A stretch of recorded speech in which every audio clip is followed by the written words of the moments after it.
오늘은 구약 성경 514페이지 열왕기상 3장 1절에서 15절까지 말씀이 되겠습니다. 구약 성경 514페이지를 찾아주시기 바랍니다. 구약 성경 514페이지 열왕기상 3장 1절에서 15절까지 말씀이 되겠습니다. 우리 1절부터 15절까지 우리 다 같이 한 목소리로 읽겠습니다. 읽습니다. 솔로몬이 애굽의 왕 바로와 더불어 혼인 관계를 맺어 그의 딸을 맞이하고 다윗성에 데려다가 두고 자기의 왕궁과 여호와의 성전과 예루살렘 주의 성의 공사가 끝나기를 기다리니라.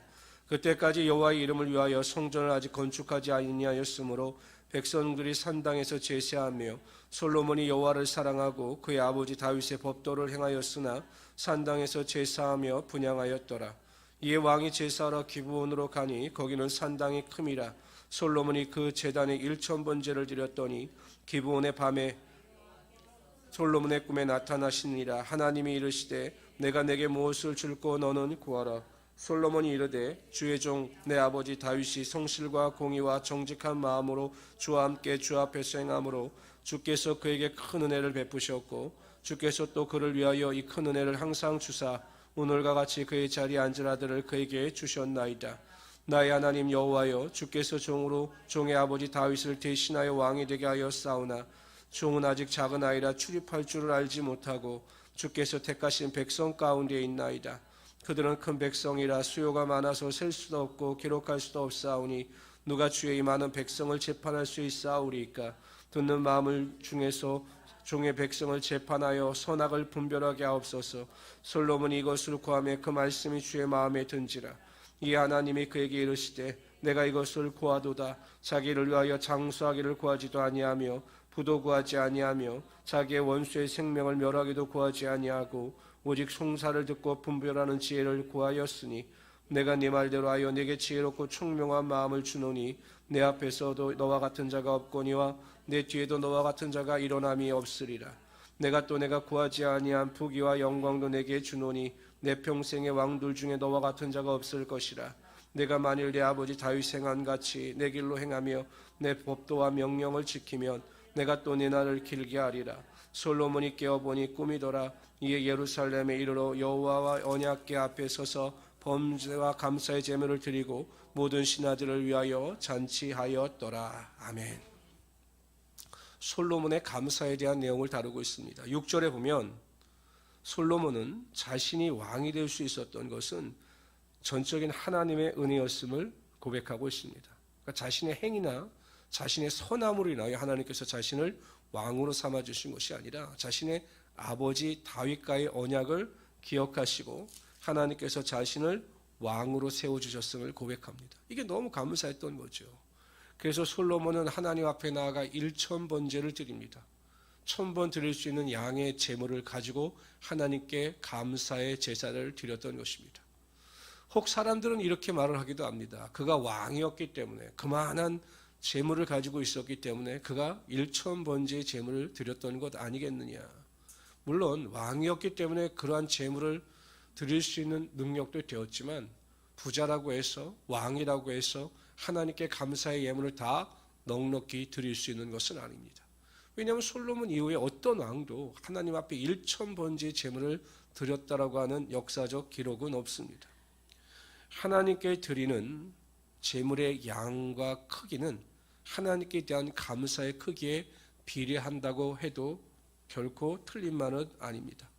하나님께 대하여 감사함이 넘치는 사람은 하나님께 드리는 제물이나 삶의 헌신도 넉넉히 드리고 풍성하게 드리게 되어 있습니다. 그러나 하나님께 대한 감사의 크기가 작으면 하나님께 드리는 제물도 인색합니다. 그렇기 때문에 우리가 그 드리는 자세나 그 드리는 제물의 양을 보고 그 사람의 감사의 크기를 알 수 있다는 것입니다. 사도 바울 같은 경우는 하나님께서 자신을 구원하여 주셨을 뿐만 아니라 이방인의 사도로 세워주신 것에 대해서 정말로 감사했습니다. 자기는 죄인 중에 괴수다 이렇게 말할 정도로 자신의 죄와 허물을 알았습니다. 그러나 하나님께서 자신의 죄와 허물을 말씀하시지 아니하시고 다 용서하시며 이방인의 사도로 세워주셨을 때 그것이 너무나 감사하여 자신의 생명마저도 조금도 아끼지 아니하며 하나님께 드린다라고 고백합니다. 결국 그리고 순교하죠. 성도 여러분, 하나님께 대하여는 재물이든 삶이든 절대로 인색한 자가 되지 마시길 바랍니다. 하나님께서 나를 구원하여 주시고 하나님의 자녀 삼아 주시고 지금도 나의 보호자가 되어 주셔서 내 인생을 이끌어 가시는 그 하나님 앞에 우리의 감사함을 넉넉히 드리고 또 넉넉히 표현하고 또 하나님 앞에 풍성함으로 드릴 때 하나님께서 받은 대로 여러분의 삶에 풍성한 대로 하나님의 축복과 은혜와 능력이 나타나게 하여 주실 것입니다. 그래서 항상 하나님 앞에 풍성한 자가 되시기를 주님의 이름으로 축원합니다. 솔로몬의 감사에 감동한 하나님은 그에게 원하는 것이 무엇이냐라고 꿈에 나타나셔서 말씀하셨습니다. 이 솔로몬은 자신은 작은 아이라 많은 백성을 지혜롭게 재판할 수 있는 지혜를 달라, 선악을 구별할 수 있는 지혜를 달라고 구했습니다. 부귀와 영광과 장수를 구하지 않았습니다. 육신의 정욕을 따라 구하지 않았습니다. 신령한 은혜를 구했던 것입니다. 이처럼 하나님께 대하여 감사하는 자들은 항상 땅의 것을 생각하지 않고 하나님의 것을 생각하고 하나님의 기쁘신 뜻을 위하여 살아가게 되어 있다는 것입니다.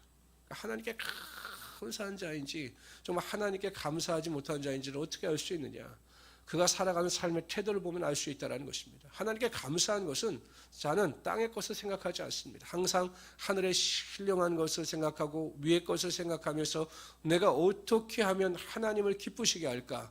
그 일에 전심전력하며 살아가게 되어 있다는 것입니다. 그러나 이기적인 신앙을 가진 사람, 그냥 나밖에 모르는 신앙을 가진 사람은 항상 신앙의 태도도 방향도 내 중심입니다. 내가 아프면 기도하고 나의 소원만을 아뢰고 절대 하나님의 뜻을 구하지 않는다라는 것입니다. 우리 모든 성도님들은 하나님께 대하여 구원받은 자로서 항상 감사함을 가지고 하나님을 어떻게 하면 기쁘시게 할까? 하나님께 어떻게 하면 영광을 돌릴까? 이것을 구하며 살아가시는 하나님의 귀한 성도들이 되시기를 주님의 이름으로 축원합니다. 그저 하나님의 뜻에 합당한 기도, 하나님의 영광을 위하는 그 기도를 솔로몬이 하자 하나님께서는 솔로몬이 구하지도 않은 부귀와 영광까지도 그에게 주셨는데 그 이후에도 어떤 왕도 그 같은 부와 영광을 누리지 못했다라고 성경은 기록하고 있습니다. 여러분 보십시오. 하나님의 기쁘시게 하기 위하여 하나님의 영광을 위하여 살아가게 되면 하나님은 우리가 구하지 않은 것까지 채워주시는 은혜를 반드시 베푸신다라는 것입니다. 에베소서 3장 20절에 보면 우리 가운데서 역사하시는 능력대로 우리의 온갖 구하는 것이나 생각하는 것에 더 넘치도록 능히 하실 이에게 라고 말씀하셨습니다. 하나님은 우리의 구하는 것이나 생각하는 것보다 더 크고 비밀한 일을 우리에게 허락하시는 하나님이십니다. 어떤 사람에게요? 하나님의 영광과 기쁨을 위하여 살아가는 자에게, 하나님을 위하여 헌신하며 살아가는 자에게 하나님 반드시 구하는 것이나 생각하는 것보다 더 넘치도록 부어주실 것입니다. 성도 여러분, 오늘 하루도 주님 안에서 감사하는 하루가 되시길 바랍니다. 우리에게 문제도 있고 여러 가지 질병의 고통도 있고 어려움도 있다 할지라도 절대 불평이나 원망하지 마시고 오늘 하루도 하나님께 드리는 감사의 하루, 하나님의 영광과 기쁨을 위하여 감사함으로 살아가는 하루, 그 입술을 통해서 찬양이 끊이지 않는 감사의 하루, 그런 하루가 될 수 있도록 최선을 다하며 살아가시는 하나님의 귀한 성도들이 되시기를 주님의 이름으로 축원합니다.